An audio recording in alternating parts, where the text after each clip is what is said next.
Hey gang, Jamie Aston here, and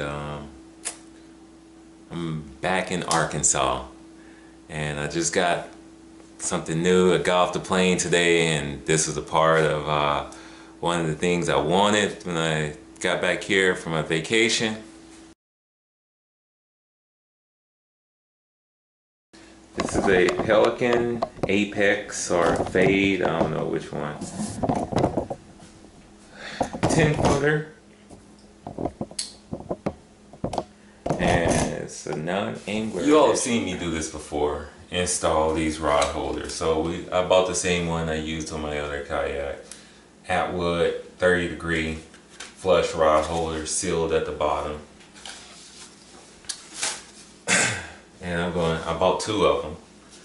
We're gonna drill out this guy, put it in. I bought some clear marine goop from Academy for only $5, great price. Brought some Yak gear, rivets. We're going to use to rivet this down. I brought my rivet gun from California. Remember I told you all you need to buy one if you have a kayak, so I bought one. And I previously bought deck rigging kit and bungee and such when I was in California. And an extra cleat, so I have all of that, and I'm going to install it all on my kayak.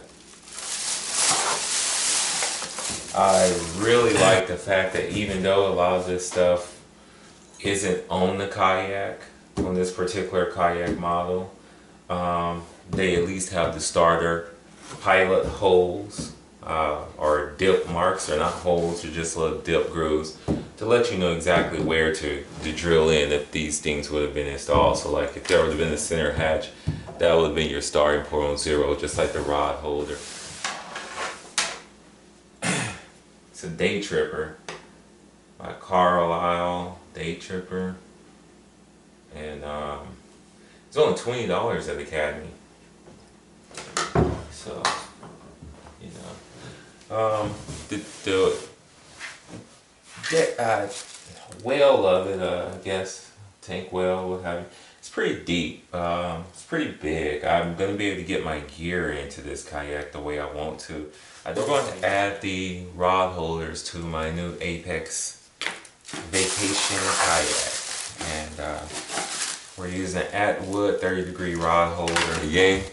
It's Sunday morning, and last night I was really tired. I didn't get a chance to finish, and the drill wasn't charged, so I couldn't finish it.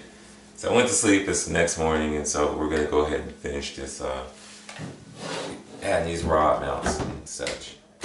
Next, we have our 3/16 Yak gear rivets.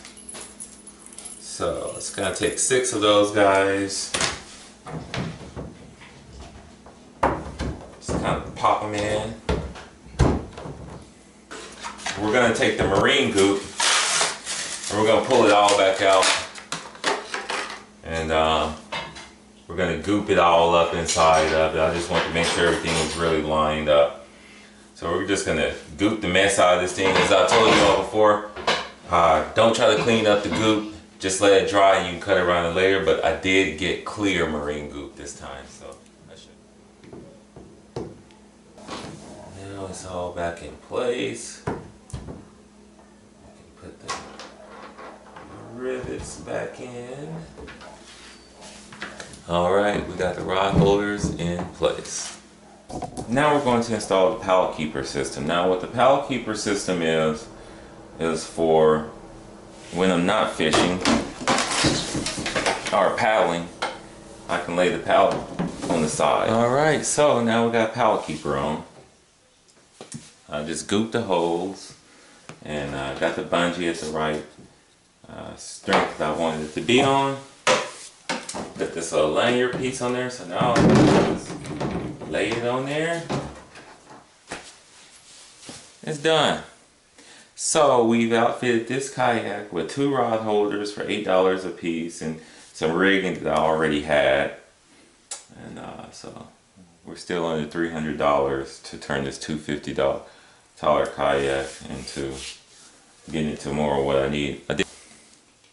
Alright, so the final thing we're going to do to the kayak, seeing I only have 2 rivets left, is for my portable fish finder, I like to have it attached to something. I don't have anything to attach it to on the front. I also like to have bungee in case I want to strap things down on the front, like my camera, or even pushing a paddle underneath. So I can just have a quick place to hold it when I don't want to lock it down using the paddle keeper. Only 2 rivets left. Pretty much the only option I have right now. I could put a pad eye, just have a single pad eye and then start attaching stuff to it. Or I can put bungee. So what I have to do is I'm just going to put a stretcher bungee on going from one side to the other. That way I can attach anything from either side. So the fish finder will be attached to it, and then the transducer will be attached to this, and one side down there. So we have some options to get this thing to work right.